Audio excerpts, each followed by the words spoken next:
ఓం శ్రీ సాయిరామ్. శ్రీమద్ భగవద్గీత 18 అధ్యాయంలోని 9వ శ్లోకం గురించి ఈరోజు తెలుసుకోబోతున్నాం. సాయిరామ్.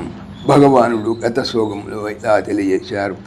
ఎవడు శరీర ప్రయాస వలని భయము చేత దుఃఖమును కలుగుజేయనది అని తలంచి విద్యుక్త ధర్మమును విడిచిపెట్టును అట్టి వాడు రాజస త్యాగమును కావించిన వాడే త్యాగఫలమును పొందకయే ఉండును.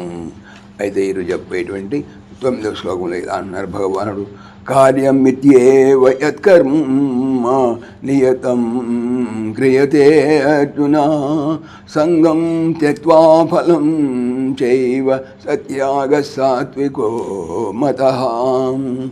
అర్జున, ఓ అర్జున, నియతం శాస్త్రమచే నియమింపబడిన యత్ కర్మ, ఏ కర్మము కార్యం ఇది ఏవా చేయదగినదే అని తెలుసుకొని సంగం అభిమానమును లేదా ఆసక్తిని ఫలం చ ఏవా ఫలమును కూడా త్యక్త్వా విడిచి క్రియతే చేయబడుతున్నదో సహత్యాగ అట్టి త్యాగము సాత్విక సత్వగుణ సంబంధమైనదని మతః నిర్ణయింపబడినది. ఇది చేయదగినదే అని తలంచి శాస్త్ర నియమము ఏ కర్మము అభిమానము ఫలము విడిచిపెట్టబడి చేయబడుతున్నదో అటువంటి త్యాగము సాత్విక త్యాగమని నిశ్చయింపబడినది.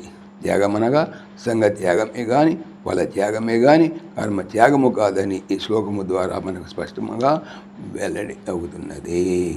ఓం శ్రీ సాయిరామ్.